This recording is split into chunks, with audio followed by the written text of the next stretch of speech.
Plan Nacional de Paz y Seguridad 2018-2024 ha generado diversas reacciones y argumentaciones a favor y en contra. Sin embargo, antes de tomar partido ante una opinión o punto de vista, conviene hacer una pausa en el camino y reflexionar en torno a la historia y a los lineamientos y propuestas de este plan.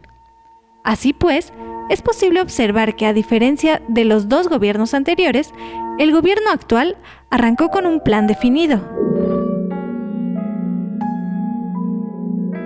El gobierno de Ernesto Zedillo optó por una intervención creciente de las Fuerzas Armadas para abatir la inseguridad y obtuvo resultados poco favorables. Al igual que el gobierno de Vicente Fox, que se inclinó por otorgar facultades a las Fuerzas Armadas para intervenir en todos los aspectos de la lucha antidrogas. Posteriormente, el gobierno de Felipe Calderón emprendió acciones altamente represivas para combatir la inseguridad. Acciones a las que dio continuidad el gobierno de Enrique Peña Nieto, y como resultado, en ambos sexenios se elevaron los índices de violencia y criminalidad, así como las violaciones a los derechos humanos y la corrupción.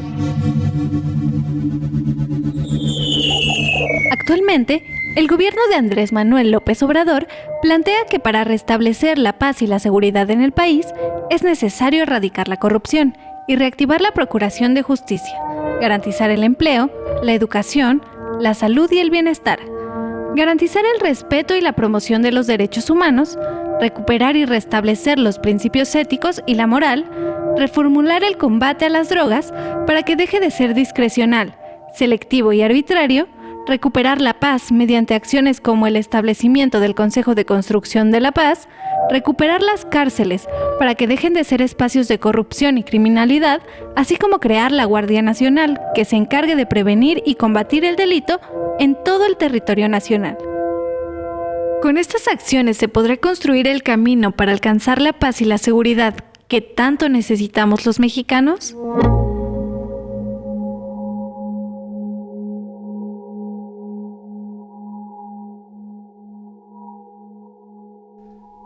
Bienvenidos a Mirador Universitario.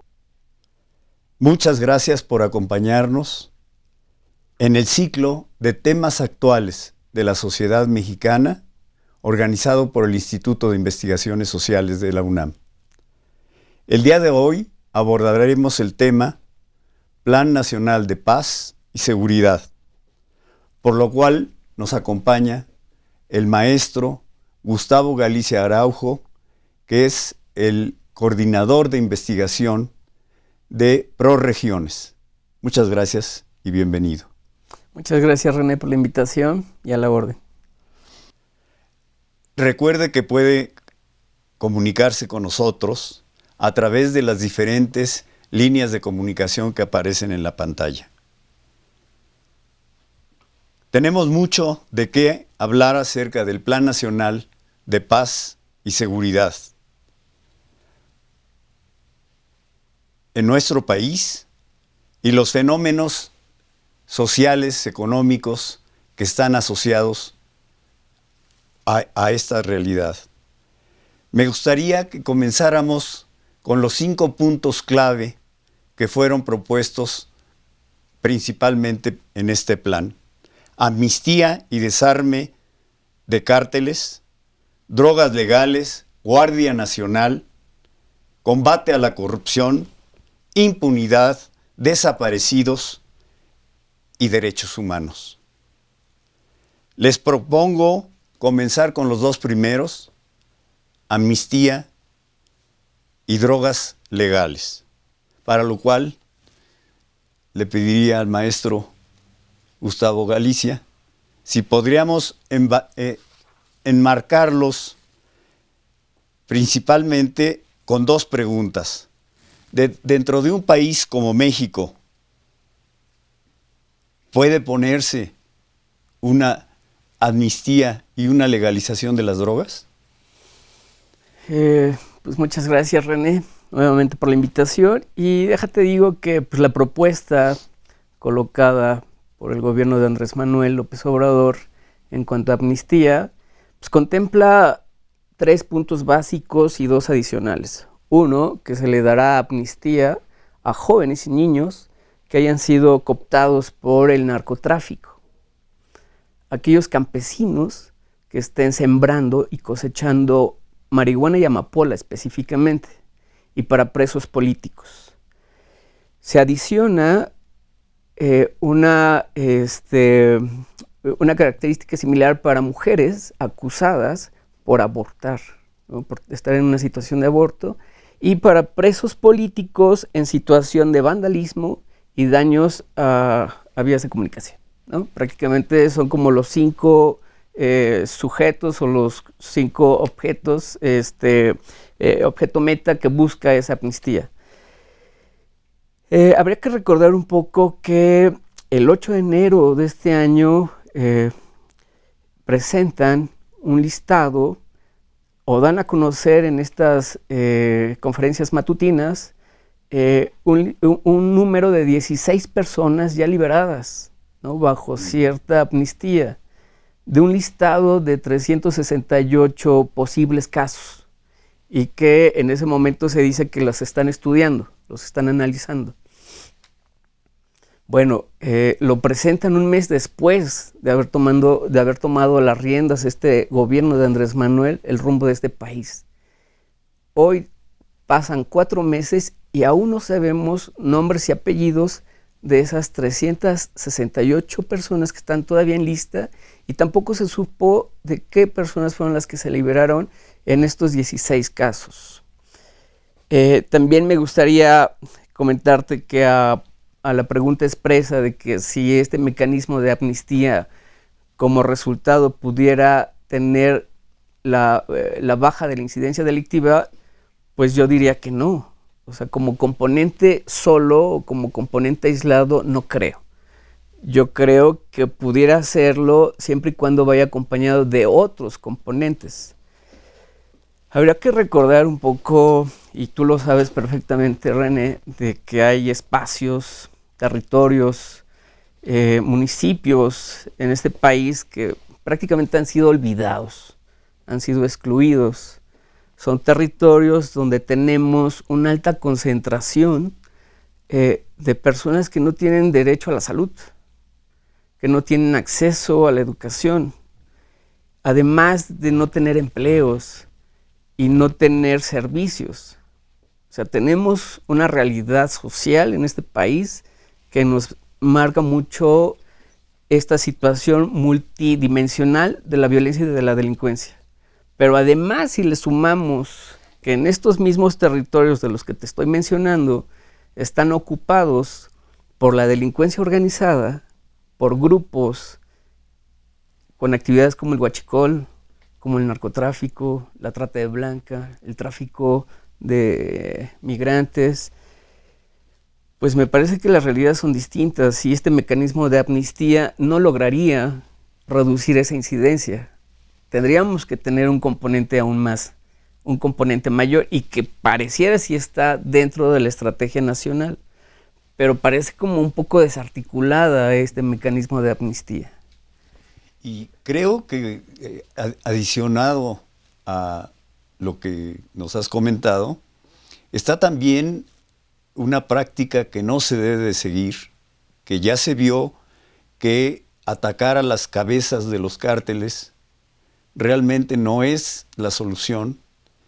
Si esto se acompaña con afectar las estructuras financieras y las estructuras reales de estas organizaciones, de este crimen organizado, el efecto sería otro del que ha seguido. Es decir, cuando se ataca solamente las cabezas, se multiplican, en lugar de ser una estructura, son estructuras que inclusive lo que hemos observado son estructuras mucho más violentas, y que en estas regiones no solamente se presentan, sino que inclusive se dan dobles poderes, tanto el poder que podríamos decir tanto a nivel federal como a nivel estatal como a nivel municipal, pero también el poder del crimen organizado o del crimen que está presente y que muchas veces se le llama al común. Hay bandas que están realmente funcionando dentro del esquema de generación de inseguridad.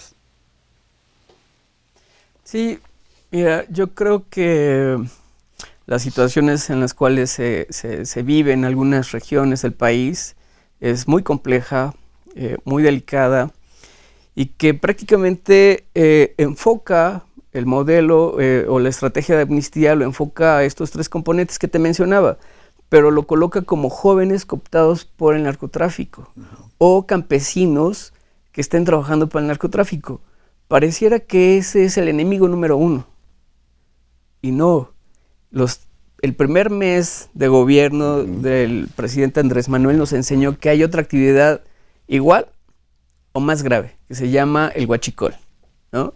Y pareciera que se reduce en mucho la actividad del narcotráfico en comparación al daño que nos causa como sociedad la actividad del huachicol.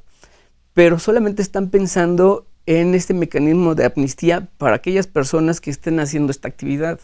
Me pareciera que tendría que ampliarse o pensarse en realidad en una delincuencia organizada. Es decir, por ejemplo, en otros modelos, Sudáfrica, Nelson Mandela coloca un proceso de reconciliación después de todo un proceso político de la política de segregación racial, ¿no? O sea, ahí estaba identificado claramente quién era el enemigo número uno, ¿no? Ese tipo de política. En Colombia, con el proceso de paz con las FARC, también después de 50 años de guerrilla, se identifica que él es el enemigo número uno y se aplica el mecanismo de amnistía. En México no podemos colocar al narcotráfico como nuestro enemigo número uno, porque creo que la delincuencia organizada supera mucho más en actividades a esta actividad. Yo creo que esta problemática nos va llevando hacia el segundo tema, que es precisamente un tema central dentro de estas realidades que se está dando. Es decir, nos plantea la legalización de la droga. Dentro de estos esquemas complicados de participación de diferentes sectores, México, ¿tú crees, es un país viable para la legalización de la droga? ¿Y qué consecuencias y qué problemáticas nos traería? ¿O qué beneficios dentro de un esquema selectivo de legalización de la droga podría traer al país?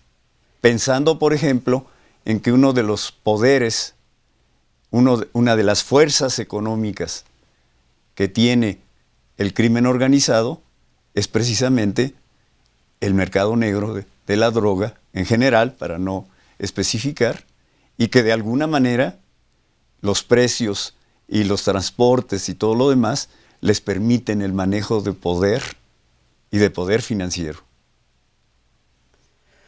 Pues yo creo que son más los pros que las contras. Yo sí me coloco en una posición de sí legalización de la marihuana.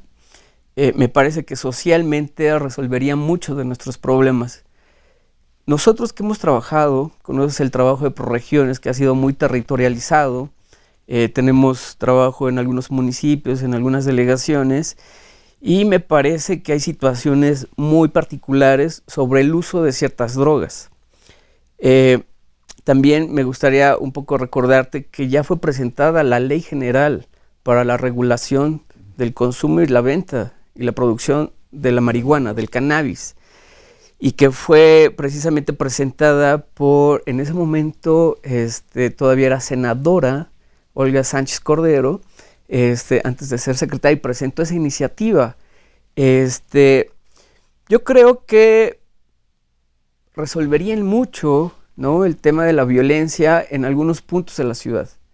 No olvidemos que esta complejidad y esta multidimensionalidad también recae, ¿no?, en esta multidimensionalidad de la violencia y de la delincuencia también recae en el tipo de venta, claro, ¿no? Yo me imagino, no tengo ese dato, pero me gustaría conocer a lo mejor el dato del precio de la marihuana en la Ciudad de México o en una ciudad como Tijuana, que ha sido declarada una de las ciudades más inseguras del mundo, o en Guerrero, ¿no? El tipo de violencia o el grado de violencia también coloca los precios en el mercado de ciertas drogas. Quizás nos ayudaría mucho observar lo que Andrés Manuel López Obrador nos está planteando.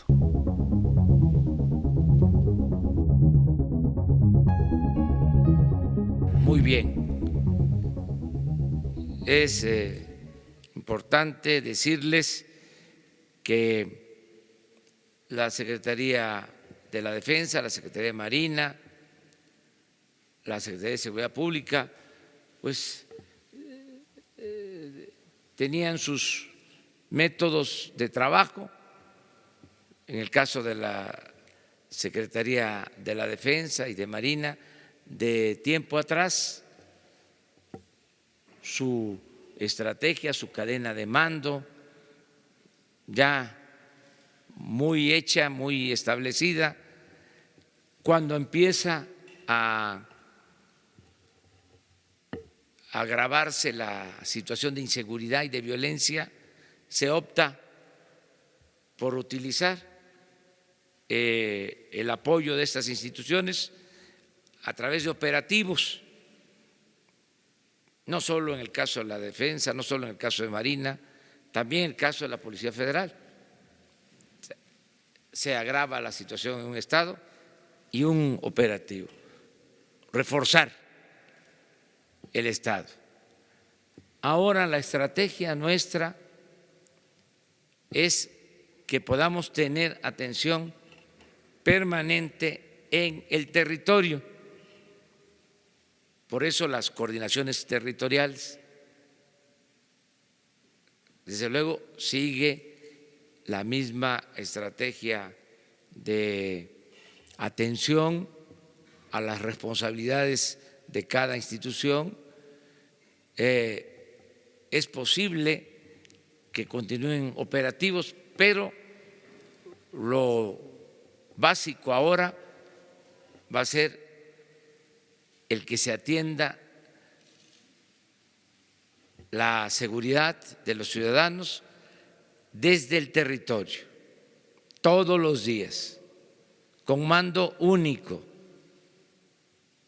porque en esa coordinación participan de todas las dependencias, pero hay un mando operativo en cada coordinación y se tiene un reporte diario de lo que está sucediendo y diariamente se actúa. Esta es la forma en que estamos trabajando. Ya terminamos esta semana, repito, y vamos a continuar hacia adelante y se va a ir consolidando cada vez más este sistema de trabajo para garantizar la paz, para garantizar la tranquilidad en el país.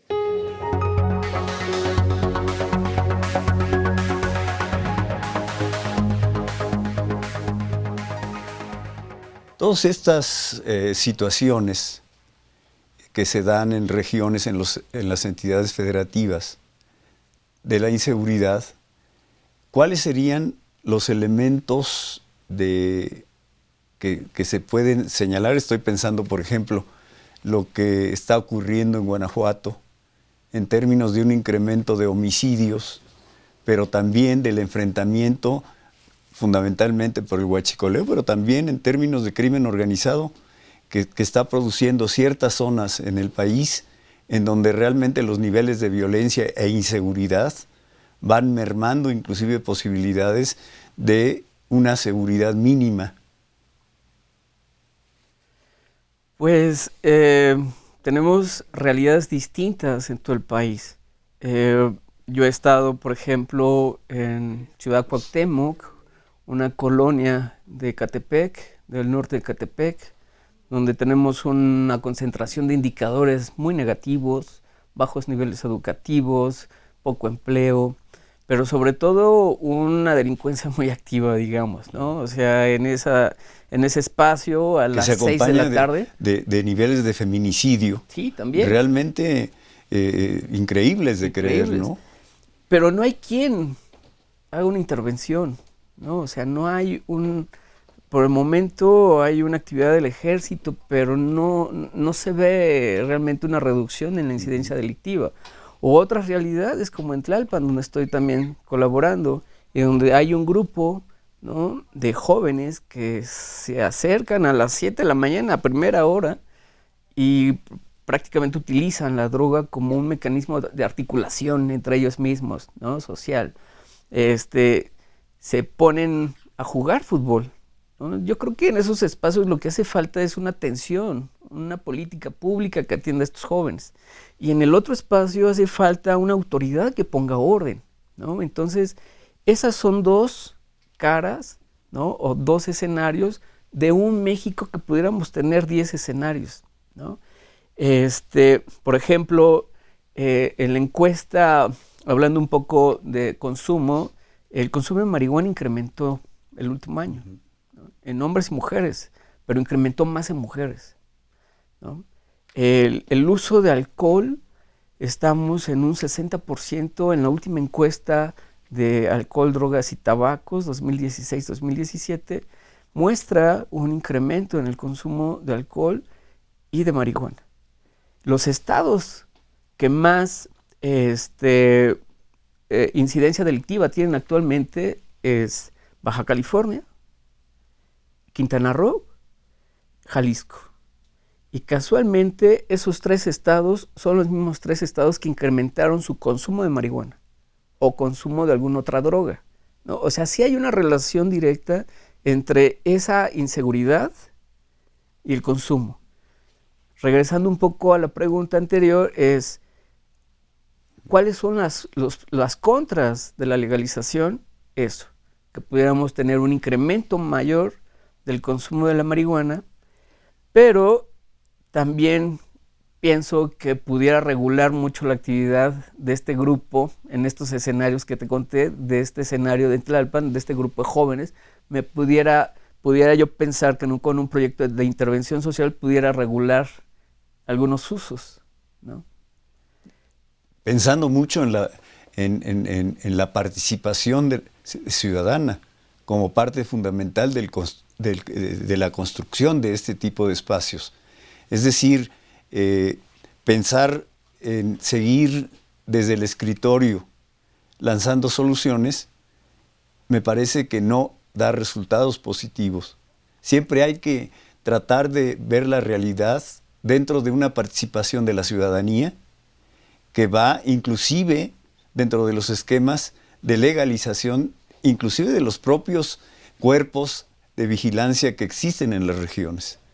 Estoy pensando, por ejemplo, cuando una ciudadanía está en búsqueda de la seguridad, es una ciudadanía que protege esos espacios que se van construyendo, porque esos espacios permiten no solamente el goce de los espacios públicos, sino permiten también una mejor coparticipación comunitaria que va a ayudar a mejorar los niveles de inseguridad.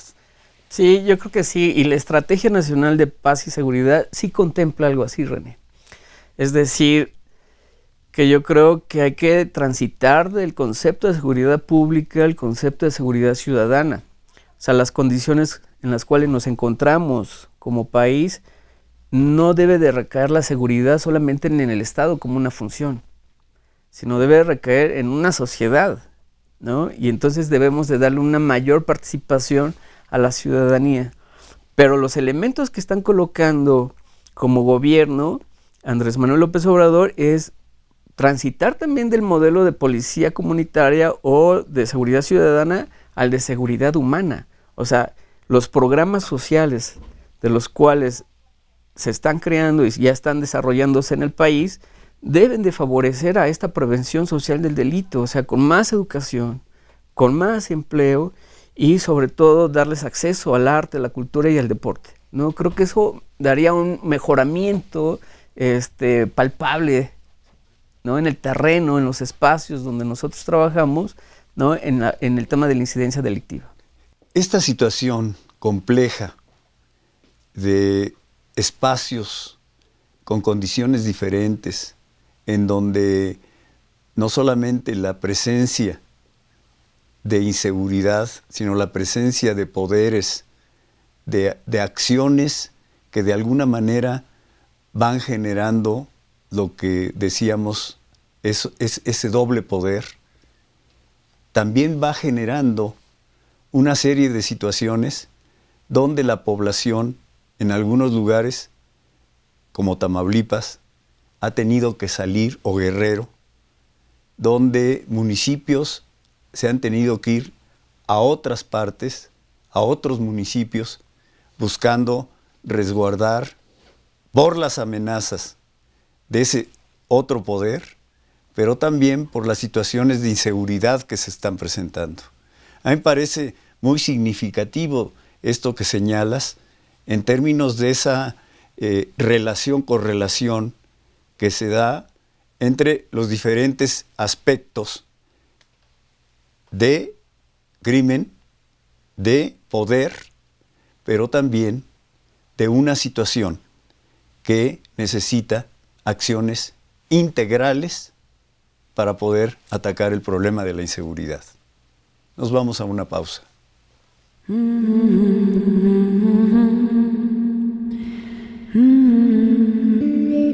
No lo sé. Pues para uso a lo mejor medicinal podría ser una buena opción. Pues la verdad yo estoy en contra, pero quizá la marihuana en cierto porcentaje en gramos, pero lo demás no, o sea, definitivamente no. Y la marihuana tiene que ser de forma medicinal.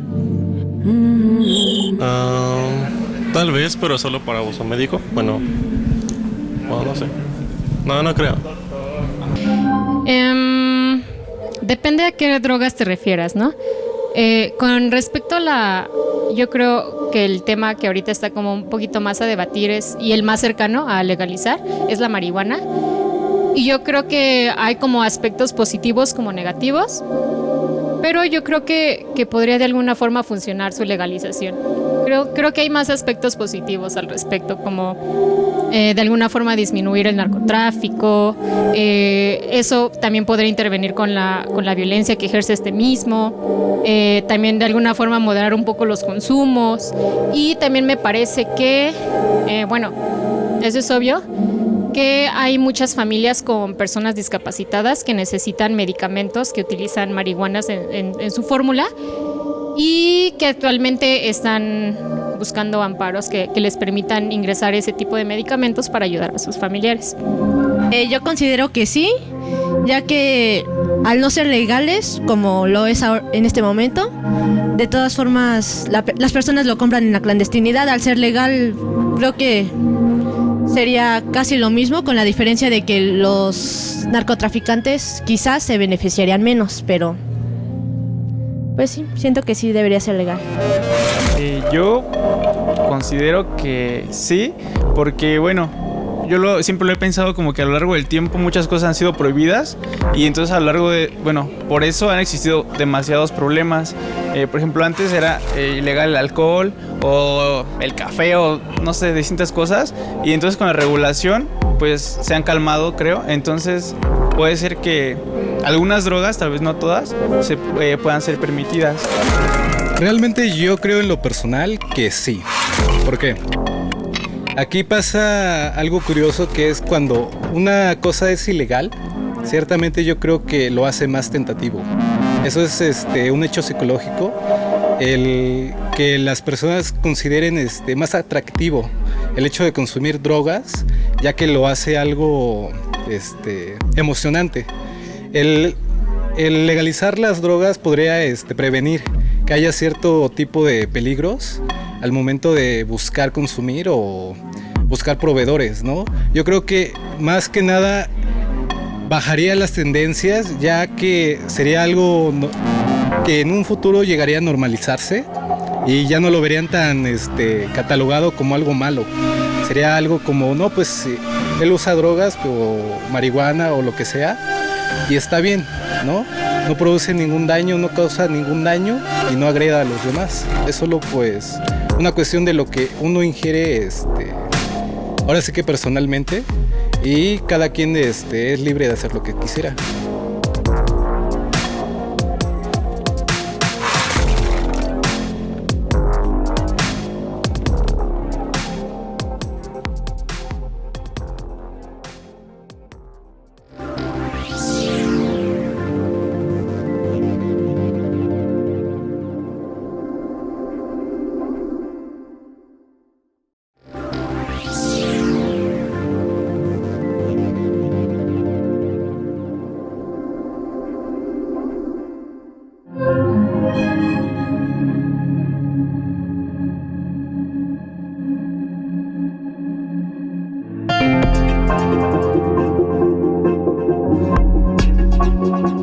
Bueno, yo no estoy de acuerdo en que esta Guardia Nacional sea impuesta para posiblemente prevenir o solucionar la inseguridad, ya que yo creo que es más bien es educación civil lo que deberíamos nosotros de tener y no la guardia en sí.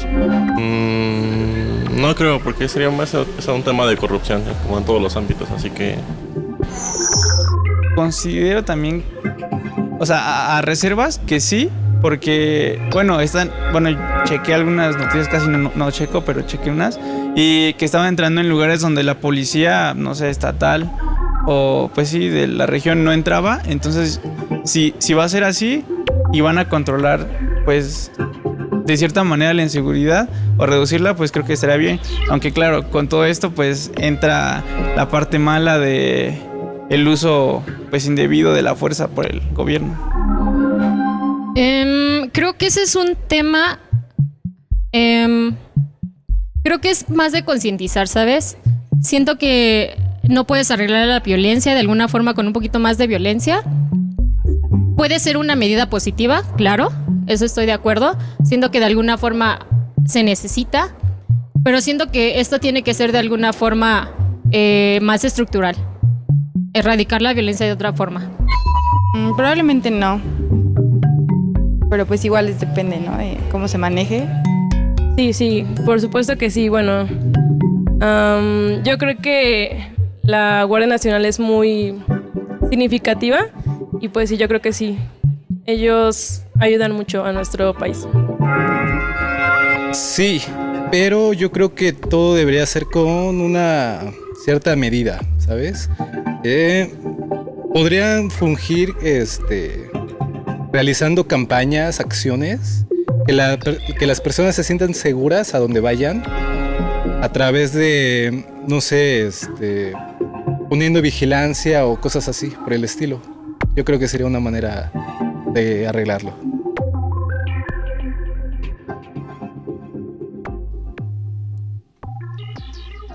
Muchas gracias por continuar con nosotros.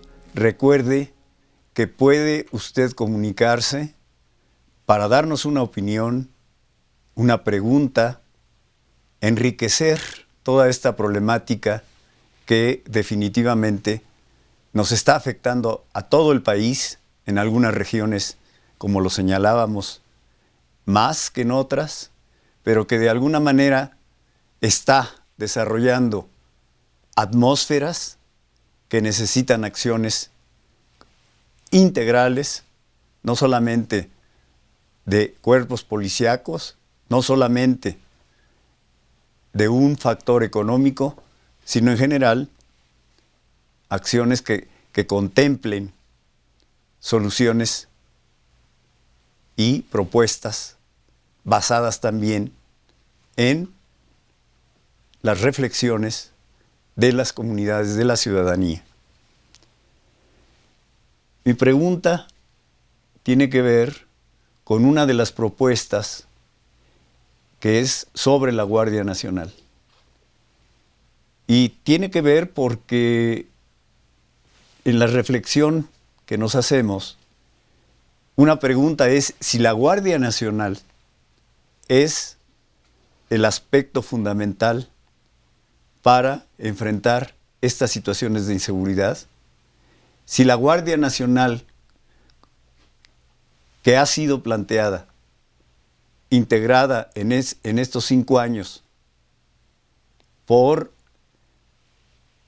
policía militar, policía de la Armada, de la Marina y Policía Federal, es viable dadas las condiciones que estamos señalando de inseguridad. Yo creo que sí es, la discusión de que si es necesaria la construcción de una Guardia Nacional, pues creo que va a seguir, ¿no? Que si la pregunta si es necesario contar con un cuerpo con unas características como la Guardia Nacional para combatir la delincuencia en ciertos espacios, creo que sí. Creo que el país no aguanta más, ¿no? Una situación como la que estamos viviendo, y algunos municipios o algunos estados más que otros. Eso está clarísimo, ¿no? Nos queda claro que los diagnósticos sí reflejan en mucho las situaciones locales. Pero también hay un riesgo fuerte, que desde hace 3 sexenios se trabaja en el fortalecimiento de un cuerpo federal, ¿no? Pero no se está trabajando en el fortalecimiento de los cuerpos policíacos estatales y municipales. Y me parece que si hay un riesgo fuerte en la construcción de una Guardia Nacional es descuidar nuevamente el fortalecimiento de estos cuerpos policiales, ¿no? En específico los municipales. La estrategia nacional muestra, ¿no?, en uno de sus puntos un modelo de policía nacional que va muy encaminado a un modelo de policía de proximidad, y me parece correcta y necesaria. Yo creo que ahí fortalecería mucho a estas policías municipales y estatales también. La Guardia Nacional me parece que tiene sí una funcionalidad en espacios o en territorios. Quiero pensar, por ejemplo, en Ecatepec, ¿no?, donde tenemos unos índices altos, o en ciudades que aparecen dentro de otras listas, ¿no?, como número 1, como las más violentas del mundo, llámese Tijuana, Guerrero, ¿no? Acapulco lleva 6 años en el número 2, no baja ni sube, se mantiene, ¿no? O sea, ellos viven una situación en la cual sí tendríamos que tener una persecución del delito. Ahora bien, el modelo de Guardia Nacional, dentro de sus objetivos está la persecución del delito, pero también la prevención.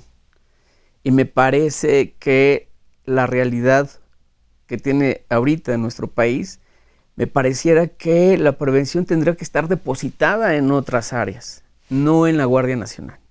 La Guardia Nacional me parece que tendría que ser muy reactiva, ¿no?, en estos espacios, sí perseguir al narcomenudista, sí perseguir algunos otros delitos locales.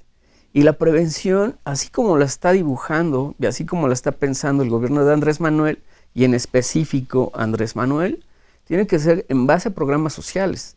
Queremos tener una prevención social del delito y la violencia, tenemos que reducir esos indicadores negativos: baja educación, bajo empleo y acceso a arte, cultura y deporte. Y todo esto que se ha ido pensando sobre la Guardia Nacional en términos de una militarización, ¿cómo verías el peligro?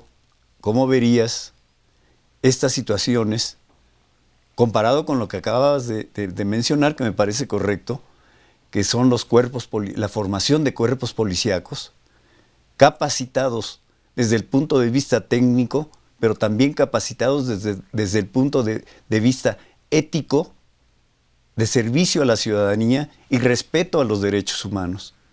A mí me parece que todos estos esquemas podríamos ir visualizándolos dentro de una posibilidad de cambio en lo que llamábamos ese plan integral que debe de tener, en donde la Guardia Nacional también tiene que ser no solamente construida, sino también tiene que ser sistemáticamente, técnicamente éticamente alimentada para evitar lo que ha sucedido en el pasado en términos de la corrupción, por ejemplo, que vulnera y ha vulnerado no solamente a los cuerpos policíacos, sino inclusive estructuras de las Fuerzas Armadas. A mí me parece que podríamos establecer estos lineamientos dentro de una realidad de un país con situaciones económicas complejas, pero también con situaciones sociales ya alimentadas, vulneradas por esta situación de inseguridad que hemos analizado. Me parece que de alguna manera estas realidades van a tener que ser y van a tener que irse transformando para que inclusive la Guardia Nacional y la creación de cuerpos policíacos puedan lograr esa legitimidad ciudadana tan necesaria y fundamental para su trabajo hacia la normalización y seguridad del país.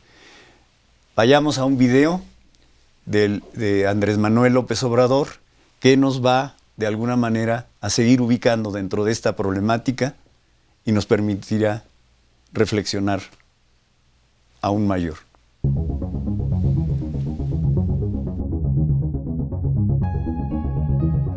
Estamos muy contentos con esta reforma constitucional que esperemos se apruebe también en los mismos términos, si no por unanimidad, por mayoría calificada, como lo establece la ley, para que pase a los estados y también se proceda a aprobarse, con lo cual vamos a tener un marco legal que nos va a permitir crear esta Guardia Nacional con el apoyo de las Fuerzas Armadas, con el apoyo en especial de la Policía Militar, de la Policía Naval y de la Policía Federal. Es sumar elementos, sumar recursos, sumar voluntades, trabajar de manera coordinada para garantizar la paz y la tranquilidad en el país. Fue un hecho verdaderamente trascendente, histórico, porque la reforma constitucional permite que las Fuerzas Armadas nos ayuden en labores de seguridad pública. Esto no se había logrado en muchos años y había una situación irregular,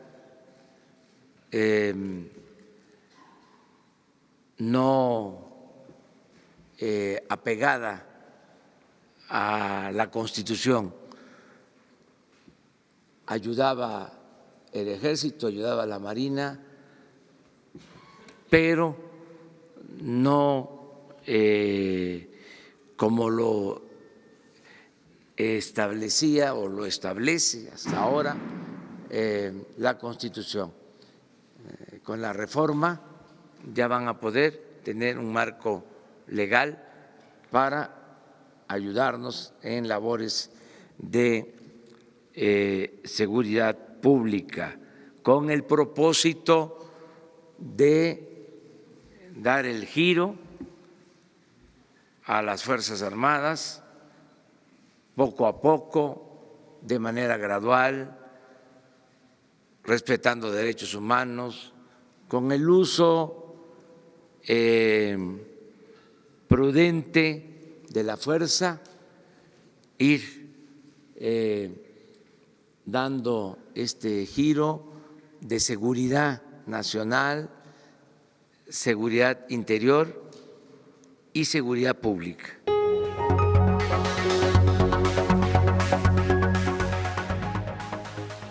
Uno de los factores que estamos analizando y que de alguna manera está dentro de estos 5 puntos clave del Plan Nacional de Paz y Seguridad es precisamente el combate a la corrupción.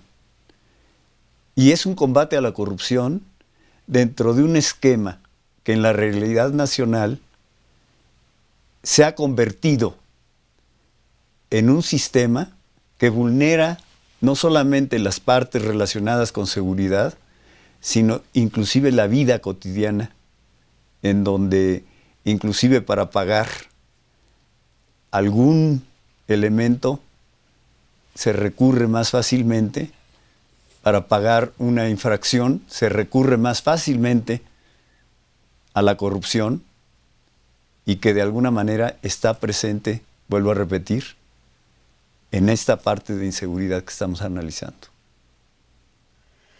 Pues la estrategia coloca el combate a la corrupción como un punto pilar, ¿no? Como el primer punto dentro de la estrategia.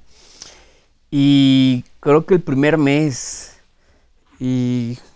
o el primer mes y medio del gobierno de Andrés Manuel coloca el tema y lo trabaja. Y coloca el tema del huachicol como un combate a la corrupción, ¿no? Pero nos deja ver muchas otras cosas. Después de los hechos lamentables de Hidalgo, me parece que el tema dejó de estar, ¿no?, en la agenda del presidente. Los medios de comunicación no informan más sobre los casos de corrupción en ese tema específico del huachicol. Pero, por ejemplo, algunos compañeros en la calle decían, oye, pero pues también el que no te den gasolina de a litro, pues es un robo de combustible. ¿Qué onda con ese mecanismo? O sea, con ese combate a la corrupción, ¿no? O sea, ¿a qué niveles vamos a trabajar? Yo me acuerdo muy bien de las encuestas que tú hacías hace 15 años, ¿no? Y que tenías algunos indicadores sobre la percepción de la corrupción de la población y de los funcionarios públicos. Y estaba en un 50-50, ¿no? Sí. Hoy me parece que la percepción de la gente de la corrupción sobre los funcionarios públicos es mucho mayor. Y la ciudadanía mantiene un 50-50, pero tenemos ahí dos actores, ¿no?, importantes para combatir. O sea, nosotros como ciudadanos, ¿qué tenemos que hacer para estar, ¿no?, en un nivel de participación para la corrupción, ¿no? Pero en el tema específico, o a la pregunta específica que me hace sobre los cuerpos de policía, creo que tenemos que trabajar muchísimo, ¿no?, en este combate a la corrupción, porque se da en muchos niveles y con muchas facetas. Desde la venta de los uniformes, de los cuales ellos tienen que portar, y el Estado les da recursos para que le compren los uniformes, ¿no?, o la renta de patrullas, o la renta del arma. O creo espacios. Que eso tiene que acabar. O sea, ¿cuáles son los mecanismos para trabajar esos niveles de corrupción, ¿no? O los espacios. O sea, ¿quieres estar castigado? ¿No hiciste bien tu trabajo? Pues bueno, te vas a un crucero y ahí vas a trabajar el fin de semana, ¿no? No, creo que así no puede seguir estos mecanismos de seguridad. Creo que sí es momento de poner un golpe en la mesa en el tema y reestructurar. Otra cosa que no está como muy clara es la aplicación de los recursos, ¿no? Uh-huh. O sea, hoy podemos ver ya lo aprobado, lo concertado con el Secretario Ejecutivo Nacional en cuanto al FAS, al Fondo de Aportación para la Seguridad Pública, o a Fortasec, y me parece que sigue exactamente igual que la administración pasada. O sea, no hay un cambio sustancial, y me parece que es una línea, ¿no?, que no se está trabajando en el tema de la corrupción. Esta parte de de que se debe de trabajar está muy ligada con el punto quinto de estas claves que mencionamos, que es precisamente la impunidad, desaparecidos y derechos humanos como parte fundamental de una realidad en donde inclusive la impunidad, y la población lo dice, y lo dice en las diferentes encuestas, un delincuente de cuello blanco no pisa las prisiones. Dentro de este esquema, ¿cuáles serían los procesos de integración y cuáles serían los procesos de construcción para acabar con esta impunidad, para enfrentar lo que inclusive la señora Bachelet, encargada de Derechos Humanos de la ONU, nos ha ido señalando de que se va, después de saber la cantidad de desaparecidos que han ocurrido en este país, incluyendo a los 43 de Ayotzinapa. Pues es un tema que duele, ¿no? Creo que nos duele muchísimo saber que tenemos 38,000 desaparecidos en este país y que tenemos un número impresionante de homicidios, pero también hay que reconocer, y lo publica hace pocos días el Instituto de Economía y de la Paz, que México tiene 3.5 magistrados y jueces, cuando la media mundial está en 17.9. O sea, estamos muy por debajo del número que se requiere para generar un trabajo, ¿no?, de justicia en este país. Me parece que eso no está planteado en la estrategia, ¿no? Me parece que habría que hacer un anexo y colocar como estrategia más ministerios públicos, más mecanismos de denuncia y sobre todo procesos de justicia. Creo que nos da para mucho, no solamente pensar, sino estar alertas como ciudadanos, como académicos, como estudiosos, como trabajadores, y estar visualizando que vamos a evaluar los logros, los caminos. Por lo tanto, te agradezco, Gustavo, el haber participado con nosotros y poder aportar estos nuevos elementos que son parte de tu trabajo. Y a ustedes también les agradecemos su participación y les pedimos que sigan con este mirador universitario que trata los temas fundamentales, actuales, de la sociedad mexicana. Me parece que la participación de ustedes, la participación que podamos tener, será un elemento de construcción y de validez hacia mejores niveles y mejores condiciones de vida y mejor combate a la inseguridad.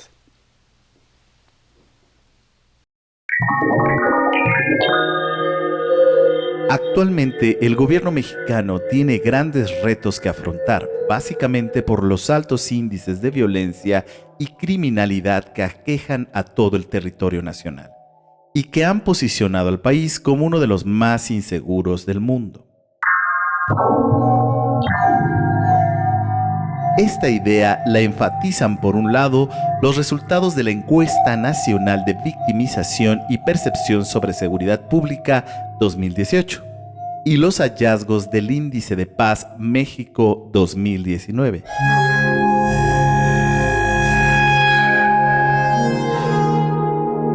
En la Encuesta Nacional de Victimización y Percepción sobre Seguridad Pública 2018, se estima que el 64.5% de la población de 18 años y más considera que la inseguridad y la delincuencia son los problemas que más aquejan hoy en día a su entidad federativa.